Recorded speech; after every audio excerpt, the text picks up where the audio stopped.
Po sa ating lahat and happy Resurrection Day.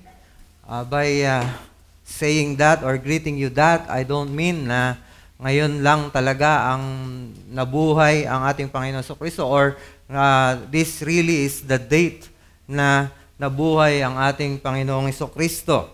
As we all know that the world is celebrating itong Easter Sunday. Really, some of them are really sinasabi na ito nga talaga ang date na nabuhay ang ating Panginoon Jesucristo. Some of them ay uninformed and some of them are informed. Pero they think na itong Sunday na ito, because this is the Easter Sunday, ay napaka-special among all the Sundays of the year. But we all know na hindi po ganon ang case. Every Sunday really is a resurrection Sunday because we are commemorating the resurrection of our Lord Jesus Christ every Sunday. So ibig sabihin, dapat talaga na kino-commemorate natin or dapat pinag-aaralan at sinasariwa natin ang muling pagkabuhay ng ating Panginoong Jesus every Sunday. It so happened that we want na ang ating Sunday school ay maging well-rounded at marami tayong dapat maintindihan, not just the resurrection. Of course, that is so important, pero ngayon natin pinag-aaralan ang resurrection dahil sumasabay tayo doon sa feeling or sa disposition ng maraming tao ngayon na sila ay nagninilay, they are focused sa mga spiritual na mga bagay. So, we want na gamitin itong time na ito para makapag-aral tungkol sa resurrection. So, tayo muna ay manalangin. Lord, we are so grateful that we can focus on one main na event ng gospel, na hindi lang siya pinanganak, hindi lang siya nabuhay, hindi lang siya namatay, kundi siya rin ay muling nabuhay at na-raise up at ngayon ay nakaluklok doon sa krus doon sa langit, interceding for us. And we want na ma-focus ang aming mga puso, ang aming isipan doon sa nangyaring muling pagkabuhay ng aming Panginoong Jesus. Dalangin namin na makita namin how important this is. At nawa ito ay maging reminder sa amin of our duties and mag-boost sa amin sa patuloy na pagtitiwala at paglilingkod sa inyo. Salamat po, dalangin namin ito sa pangalan ng aming Panginoong Jesus. Amen. So, our text would be from 1 Corinthians chapter 15, 19 to 20. If in Christ we have hope in this life only, we are of all people most to be pitied. But in fact, Christ has been raised from the dead, the first fruits of those who have fallen asleep. At dyan sa 1 Corinthians 15, Paul is saying na napakalaki or merong mahalagang link yung yung muling pagkabuhay ni Jesucristo doon sa mangyayaring ating resurrection. So may link at tinawag niya diyan yung kanyang muling pagkabuhay na first fruits of those who have fallen asleep. Ibig sabihin, first fruits ay ito yung patikim ng mangyayari. And being the first fruits ay katulad din sinasabi doon na what really happened when Christ was resurrected, that is the same manner and same kind of resurrection that would be ours. So, pagpapakita na may strong connection ang resurrection ni Christ at ang ating resurrection. And that gives us yung importance. Dahil kung wala ang resurrection ng ating Panginoong Jesucristo, we will all have hope. But this hope ay nandito lang sa mundong ito, and we will be of all people the most to be pitied. tayo ang kaawa-awang mga nilalang sapagkat after this life, wala na tayong aasahan. But because Christ has risen, we have hope after this life. So kahit na tayo mamatay, death cannot contain us, grave cannot contain us for so long. There would be a resurrection waiting for each and every one of us. So let's go sa ating pag-aaral. Ano ba itong mga mahalagang bagay na nakuha natin at nakita natin because Christ has risen. So, why the resurrection matters? Una, it proved that Jesus is the Messianic King. So, pinapatunayan ng resurrection na si Jesucristo ang Messianic King. Makita natin dyan, bakit mahalaga yon? Ano yung pagkakaiba ng kanyang estado ngayon kaysa doon sa estado niya during the Old Testament or bago itong resurrection na ito. Gusto ko napansinin natin that the resurrection inaugurated a stage in Jesus' messianic existence that was not formerly His. Gusto ko na pansinin natin ito na dati, meron siyang estado na hindi sa kanya dati, na sa kanyang pagiging messianic na king. Makikita natin yan doon sa Romans chapter 1, verses 3 and 4. Romans chapter 1, 3 and 4, Jesus was appointed as the Son of God by His resurrection. So, Romans 1, 3, and 4, pagpapakita na si Kristo siya ay in-appoint bilang the Son of God by His resurrection. Let's look at that verse. Sinabi ni Pablo dito na sinasabi niya siya ay apostle of this gospel. At itong gospel na ito, this is concerning His Son who was descended from David according to the flesh and was declared to be the Son of God in power according to the Spirit of holiness by His resurrection from the dead. Jesus Christ our Lord. Sinabi niya diyan na dineclare daw ang Panginoong Jesucristo bilang Son of God in power according to the Spirit of holiness by His resurrection from the dead. So, ibig sabihin, yung resurrection ng ating Panginoong Jesucristo ay evidence that there is a change in status sa messianic, pagiging messianic sa ministry ng ating Panginoong Jesucristo. Dineklara daw si Jesus in power bilang the Son of God by His resurrection. Yung dineklara doon na binanggit dyan, this is from the word horistentos, na hindi lang siya to declare, na kilalanin, kundi really to appoint. Ibig sabihin, in-appoint siya ni Yahweh, ng Diyos, or ng Diyos Ama, or dinesignate siya bilang Son of God. So He is really, and the only one na the appointed Son of God. There would be no other appointed Son of God, just like what our yung isang kababayan natin from Davao is claiming. So, siya lamang ang ginanon. At itong declaration na ito, itong appointment na ito, it happened sa resurrection. Dito nangyari na si Jesus ay dineklara na Son of God or in-appoint. So this declaration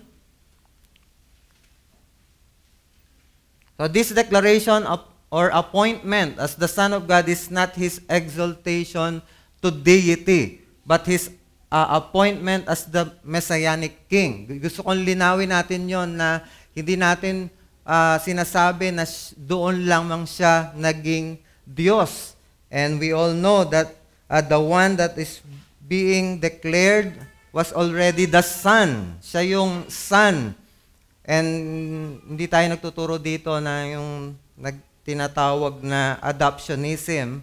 Ito yung heresy na dineclared as heresy before, na nagsasabi na si Kristo, He was just adopted as the Son of God due to His sinless life. Hindi siya na-adapt at naging Son of God nung siya ay na-resurrect. Ang sinasabi natin doon ay siya ay Son of God, pero nung siya ay nag-resurrect, ay dineklara siya ng Panginoon na Messianic King. He is now reigning as King. So, at the resurrection, Jesus entered a higher rank of sonship, being both the Lord and the Messiah. Yan yung makikita natin doon sa preaching ni Paul sa Acts chapter 2, verse 36. Doon sa Acts chapter 2, sinabi niya, "Let all the house of Israel therefore know for certain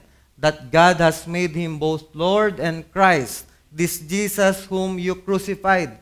Ang sinasabi ni Pedro dyan, kasi ang nangyari sa Pentecost, these people in the upper room, nagsalita sila ng mga tongues at naintindihan ito ng iba't ibang mga nandoon, and they marveled, and some people are accusing these people, they are drunk.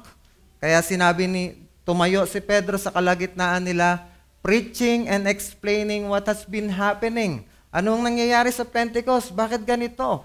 At sinasabi niya, ito yung pangako na magkakaroon ng outpouring ng banal na spirito, at yung outpouring ng banal na spirito na yon ay pagpapatunay that there is something that has happened in the heavenly realm that we do not know. Sinasabi niya, kaya yung binuhos ang banal na spirito ngayon, pagpapatunay yan that now Jesus is being declared, or He is now sitting as both Christ and Lord. So, ito yung sinasabi ni Thomas Reiner. Sinasabi niya doon sa kanyang sa Baker Exegetical Commentary, while Jesus was on this earth, He was the Messiah and the Son of God. But His death and resurrection inaugurated a stage in His messianic existence that was not formerly His. Now He reigns in heaven as Lord and Christ. Dati, siya naman talaga ang Son. But nung sa kanyang humiliation, He is the Son of God by virtue of His lineage with David. But now, dahil sa resurrection, siya ngayon ay yung fulfillment talaga ng pangako ng Panginoon na merong maluluklok na seed of David na siyang maghahari. So this is the fulfillment of the promises ng Panginoon sa Israel. At na-fulfill ito sa true Israel, and that is the Lord Jesus Christ. He is the true Israel. So what's the point ng ating pinag-aaralan? The resurrection has marked the dawn of the kingdom where Christ is reigning as our King. Doon pala nagsimula na ang kingdom ay dumating na nung nag-resurrect ang Panginoong Hesukristo. Yun yung pinaka-marka na nagsimula na yung kingdom. We remember nung ang Panginoong Hesukristo nandito sa lupa, ang kanyang message is, repent for the kingdom is at hand. Is at hand. Malapit na. Abot kamay na. And it happened pala during the resurrection. So, nag-paved ng way ang resurrection para sa kingdom. Dahil nga ang ating king nakaupo na sa kanan ng Ama. So, it is a good time. It is a good time to check how's your allegiance to Christ, the King, and who is it that you are serving now. So tingnan natin ngayon. Ang resurrection pala ay hindi lang dapat na magnilay tayo at mag-focus tayo sa mga eternal na bagay. Ang isa sa dapat pala nating pag-focusan ay being Christ, Christ being yung nagre-reign siya ngayon, siya yung hari, and we are subjects of His kingship. Nandito tayo sa loob ng kanyang kingdom ngayon, tingnan natin yung ating mga sarili, sino ang naghahari sa aking buhay as of this moment. Of course, kung mananampalataya ka ngayon, ang Panginoon mo ay si Jesucristo. Pero there are times at pwede na positionally Christ is being your Lord, pero you're not acknowledging that, or hindi ka nabubuhay ng naaayon doon.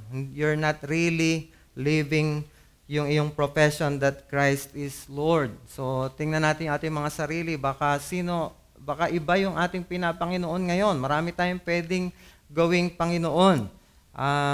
Pwedeng ang pera, and pinagko-contrast ng Bible yung pera at saka ang Diyos. We cannot serve God and mammon at the same time.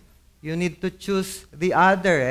Pwede na tayo ngayon ay naka-incline doon sa loving our money, our possessions, over against our Lord Jesus Christ. So, tingnan natin yung ating mga sarili. Christ is reigning now, who is your Lord ngayon.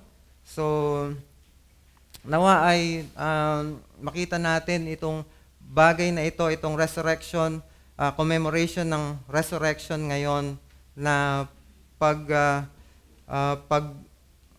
recommit, pag-commit ng iyong allegiance again sa Panginoon. So, because of the resurrection, we have a king to obey and a kingdom to live in. And magandang bagay ito dahil hindi man tayo naintindihan ng mga kapitbahay natin bakit tayo ganon, why are we still being meek kahit na may mga persecutions at may mga atake sa atin, bakit may kakaiba sa atin? At maaaring sabihin nila na itong pag-gather natin na ito, di ba, halos lahat tayo umattend ng camp, pero bakit maaga pa rin, o kaya bakit nagmadali pa rin tayong pumunta dito kahit na pagod tayo sa camp? Di ba, busog na tayo ng mga pangaral doon, pero bakit nandito pa rin tayo? And maybe ang ating mga kapitbahay nagsasabi, umalis na ng 1 linggo, pero bumalik pa ngayon, at sinasabi nila na this is a waste of time para sa kanila. But for us, this is not a waste of time. Why? Because kinikilala natin na ang Panginoong Jesucristo ang ating King, and we are just living out our kingdom manner of life. Ang kingdom manner of life is worship, na tayo ay nagpupuri at sumasamba sa ating Panginoon. This should be our life now. Ito yung dapat na ating focus ngayon. Paano tayo mabubuhay sa kingdom? And what you are doing right now is commendable. You are gathering among ourselves na mga tao ng Diyos upang sa ganon ay luwalhatiin ang ating King. So, and number 2, it guarantees us of our justification.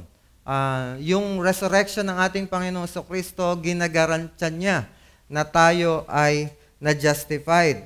So, makita natin to doon sa Romans chapter 4, verse 25, who was delivered up for our trespasses and raised for our justification.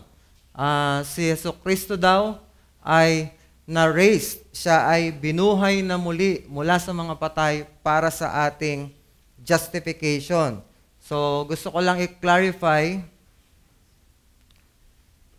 na the resurrection did not accomplish our justification but assures our justification. Baka isipin nyo na ang resurrection pala, ito pala yung yung naging dahilan bakit tayo na-justify.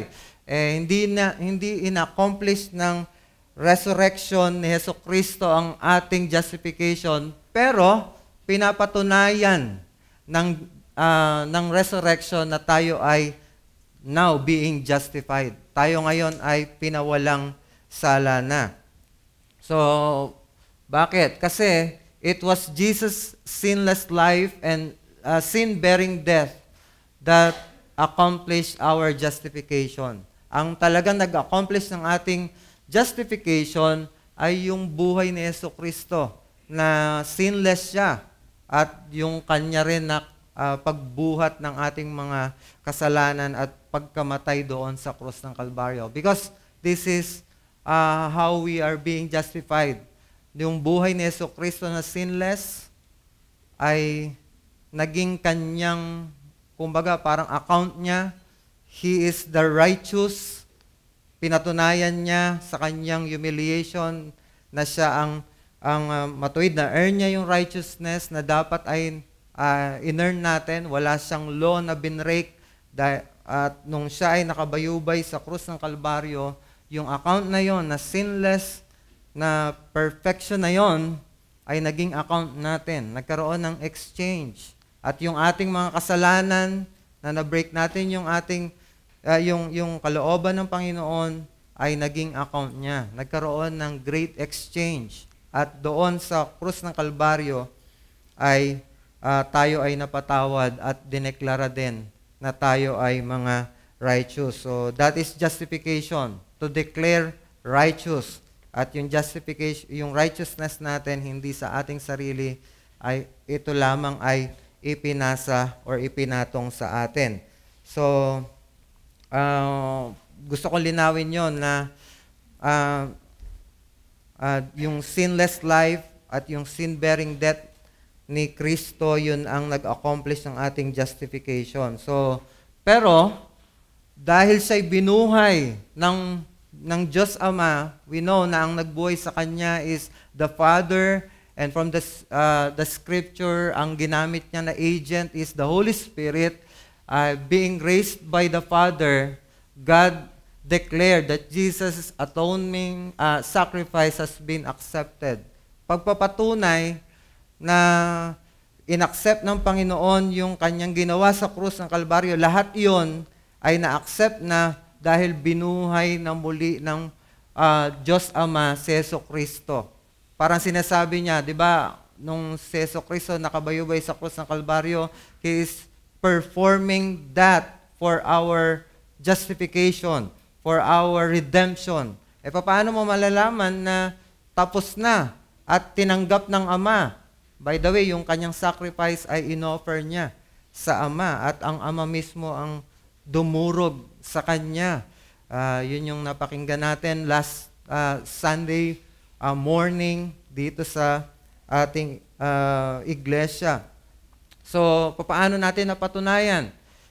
Yung muling pagkabuhay ng Panginoong Jesucristo. Kasi ang nagbuhay sa Kanya talaga ay ang Ama. So, anong ibig sabihin nun? Na muling nabuhay si Jesucristo.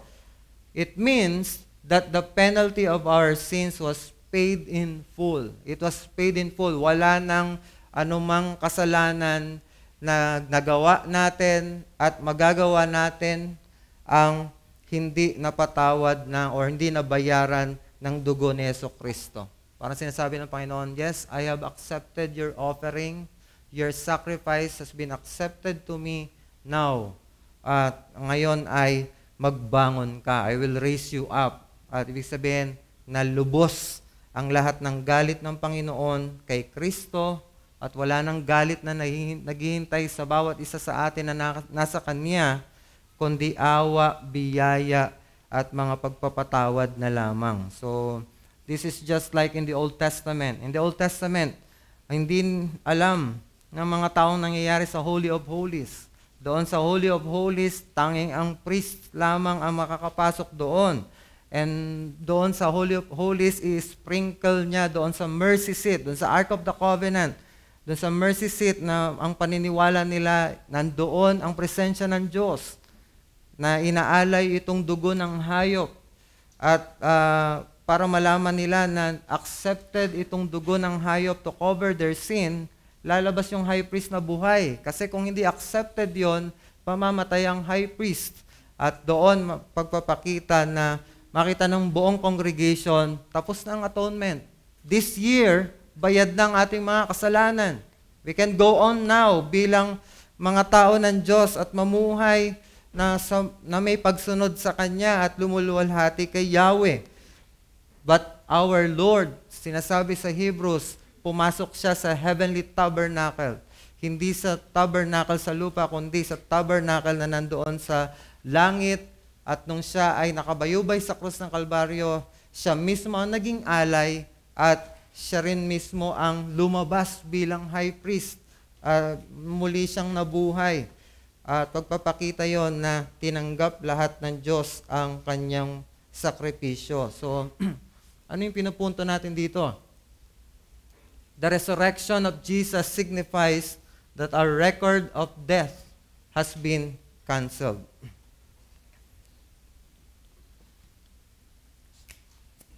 Excuse me.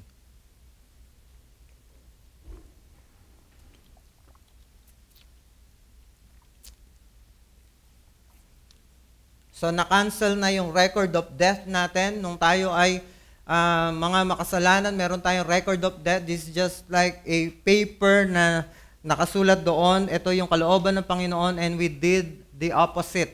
Bagsak tayo sa kalooban ng Diyos. We missed the mark.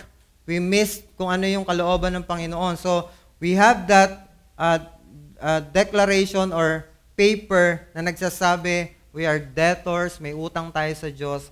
Pero, nung si Jesucristo ay nag-resurrect, after niyang pagbayaran yung ating mga kasalanan, sinasabi doon na tayo ay wala ng debt. Wala na tayo ngayon na pagkakautang. Lahat ay binayaran na ng ating Panginoong Jesucristo. Yan ang sinasabi sa Colossians 2:14, by canceling the record of debt that stood against us with its legal demands. This He set aside, nailing it to the cross. He nailed yung ating mga pagkakasala sa krus at doon binuhos ng Panginoon ang kanyang galit. Binuhos ng Ama ang kanyang galit. At doon, nung siya ay nakabayubay sa krus ng Kalbaryo, ang sinabi niya, ang isa sa mga sinabi ng Panginoon is tetelestai. It is finished. Paid in full. Paid in full. So, wala nang iba. So, if Christ remains in the tomb, it means God's wrath was not satisfied and we are still standing guilty before God. So, aren't you glad? Aren't you praising God now na dahil sa resurrection, we can guarantee na yung ating pinapaniwalaan totoo. Na hindi natin pwedeng sabihin na paano kung ang aking palang pananampalataya ngayon ay isa lamang na mga katulad ng iba na huwad, no? Na hindi, kumbaga parang baka may agam-agam pa tayo sa ebanghelyo, no? Baka meron sa atin na nagsasabi na sinong magsasabi na si Kristo lang ang daan ng kaligtasan. Pero ang ating pananampalataya ay nakabase doon sa namatay at muling nabuhay. Merong pagpapatunay na pag sino mang nanampalataya kay Jesucristo ay may pag-asa ng buhay na walang hanggan at siya ay napatawad ang kanyang mga kasalanan. It is because nabuhay muli ang ating Panginoong Jesucristo. So, the resurrection authenticates and confirms that our justification is secured. Just like what Thomas Reiner, again, sa kanyang commentary sa Romans, sinabi niya ito, the resurrection of Christ constitutes evidence that His work on our behalf has been completed. The death and resurrection of Christ fulfill the promise of universal blessing made to Abraham. For they are the means by which all peoples enter into the new people of God. So, evidence na yung resurrection, evidence ito na tapos na ang ating kaligtasan and we are now, we can live our life na tayo ay hindi natatakot. Tayo ngayon ay tumatayong matatag. It is because our Lord authenticated yung kanyang ginawa para sa atin by raising from the dead. So, pangatlo na bakit mahalaga itong resurrection, it assures that we have a living advocate to the Father. Pinapatunayan, pwede nating sabihin na, yes, really, the Lord Jesus Christ is praying for me now. Why? Because history tells me na hindi na natiling patay ang Panginoong Jesucristo. He lived after, or He was raised after the third day, and nag-ascend siya sa heaven, at ngayon ay nananalangin para sa akin. So, makikita natin ito doon sa Romans chapter 8. Romans chapter 8 verse 34, who is to condemn? Christ Jesus is the one who died.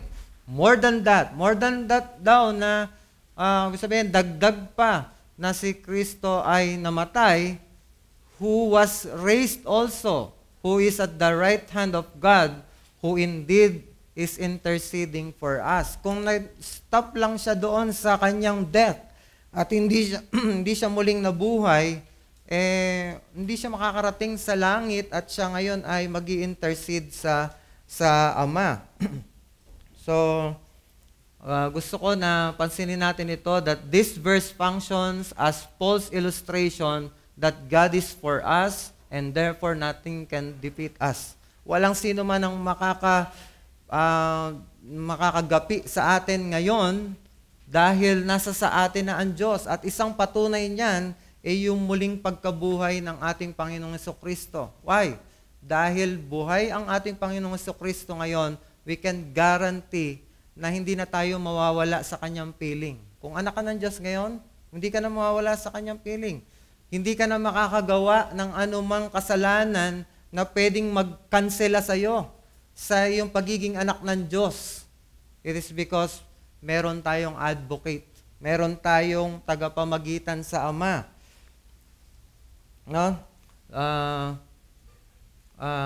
There will never be a condemning accusation for us now because our Savior lives and interceding for us. Wala nang condemning accusation. At kahit ano man ang sabihin ni Satan sa atin, na hindi ka ligtas, hindi totoo ang iyong profession, hindi mo ngayon yung paniniwalaan. It is because ang ating Panginoong Jesucristo ay nananalangin para sa atin. And in that, ito yung maganda, in that intercession, Jesus is appealing on the Father on the basis of His death and resurrection for us. Parang binabalandran niya doon, Lord, itong tao na ito, di ba ako ang namatay para sa kanila? See these hands? And then nabuhay nga ako muli para sa kanila. So, perpetual na pinapaalala ng Panginoon ni Jesus sa Ama ang ginawa niya doon sa krus para sa atin. So, this is not as though the Father is angry. Hindi ito katulad ng parang, huwag niyong isipin na parang may pagkakaiba ang gustong gawin ng Diyos. Ang Diyos Ama at saka gustong gawin ni Jesucristo, na nagagalit ang Diyos Ama and then si Kristo ang nagpapacify sa galit ng Ama. Hindi. Hindi ganon. Ang sinasabi niyo dito, the Father's love and kindness toward us is being intensified because of Christ's intercession. Mas nai-intensify yung care at saka yung pag-ibig ng Diyos sa atin dahil sa mga panalangin ng ating Panginoong Jesucristo. So, we can come boldly to the throne of grace because we have a living advocate in the courtroom of God. So, pwede tayo ngayon lumapit. Meron tayong free access at hindi tayo dapat matakot at mahiya ng lumapit sa ating Diyos, sapagkat sa bawat paglapit natin, merong nasa likod natin, advocate at nagpe-pray at nagre-represent sa atin sa Ama. It's just like an attorney, a defense attorney, na sinasabi, this person is declared righteous by virtue of my righteousness, and na-cancel na rin yung kanyang kasalanan dahil namatay ako para sa kanya.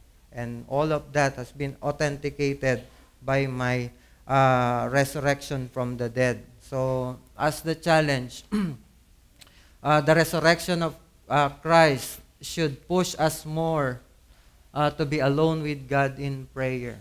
Dapat, ang pagpapaalala din, paalala din sa atin ng resurrection is dapat i-rekindle natin yung kagustuhan natin na pumunta sa Diyos at manalangin on our closet.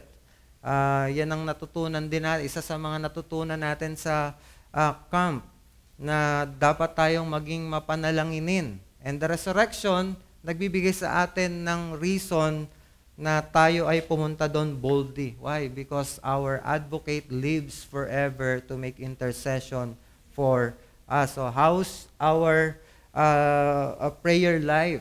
Tayo ba ay bumabangko doon sa encouragement na yon, na meron tayong tagapamagitan, may nananalangin para sa atin. So kahit na tulog na pala tayo, no, hindi natin natapos yung ating prayer, nag-amen na lang tayo kinabukasan, pero hindi tumitigil ang Panginoong Jesucristo para manalangin sa atin.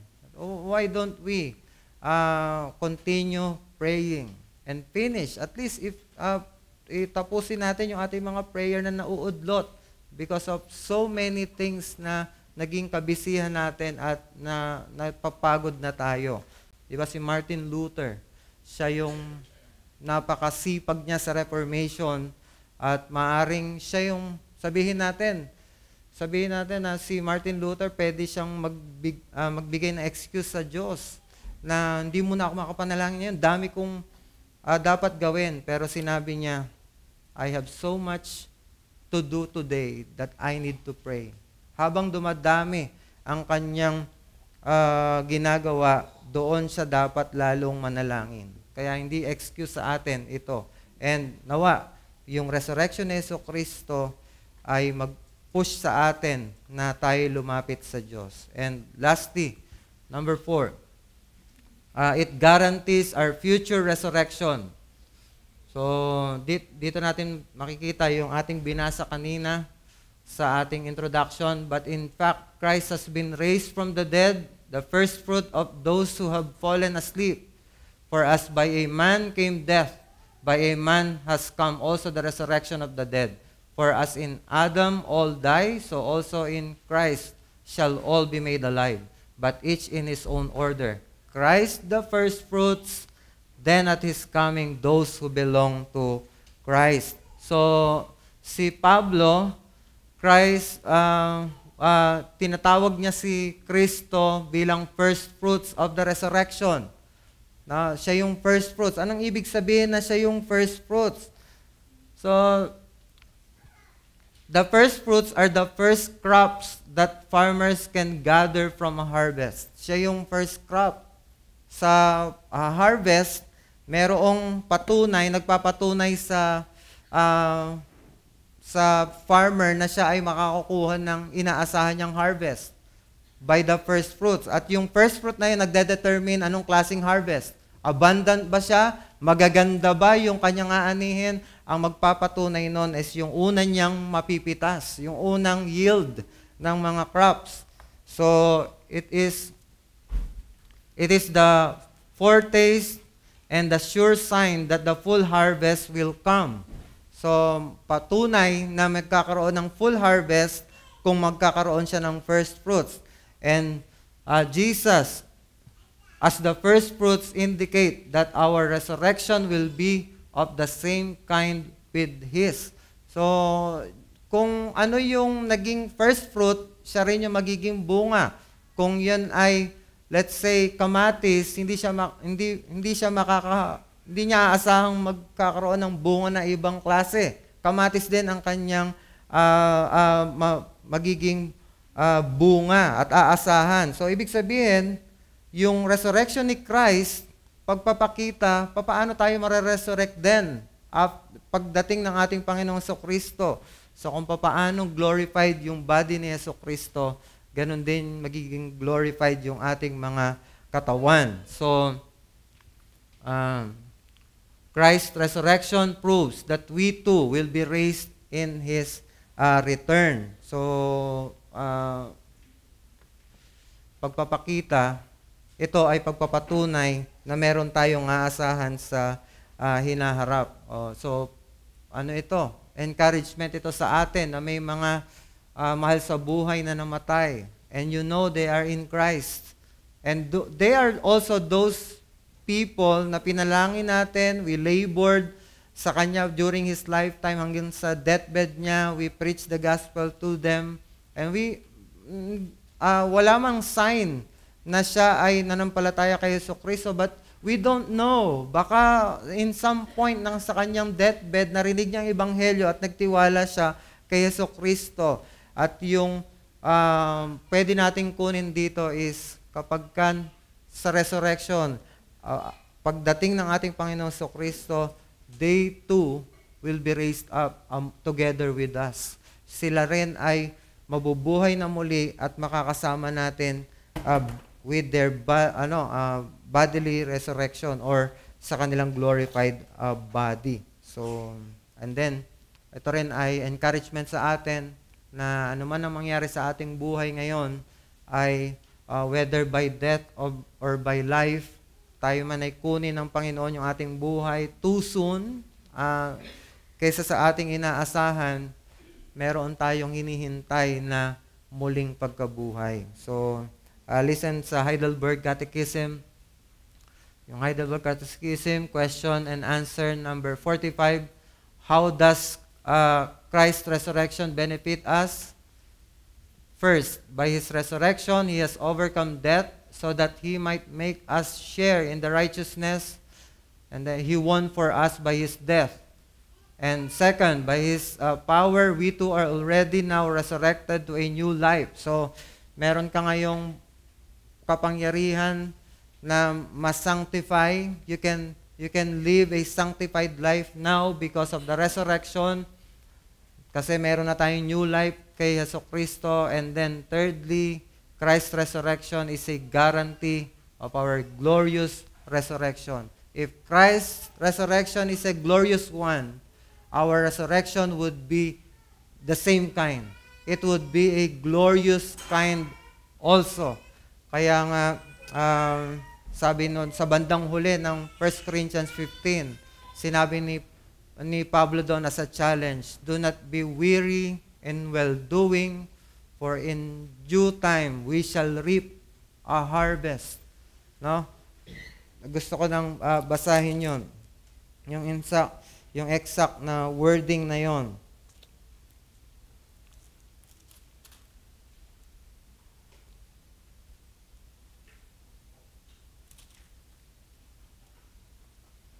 Therefore, my beloved brothers, be steadfast, immovable, always abounding in the work of the Lord, knowing that in the Lord your labor is not in vain. That's the exact word. I was quoting pala yung ibang verse. But this is the exact word ni Pablo na wag tayong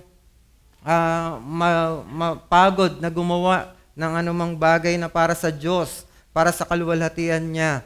Knowing that in the Lord your labor is not in vain. There will be a vindication and there will be a payback doon sa mga ating pagpapagal at ang ating trophy is our resurrection body.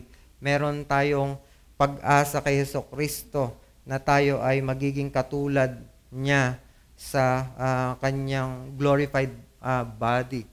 So, let's conclude this. The resurrection of Christ gave us hope beyond what this world can offer. So, tayo man ang maging pinakamayaman sa mundong ito, tayo pa rin ang pinakakawawa kung hindi tayo na kay Kristo.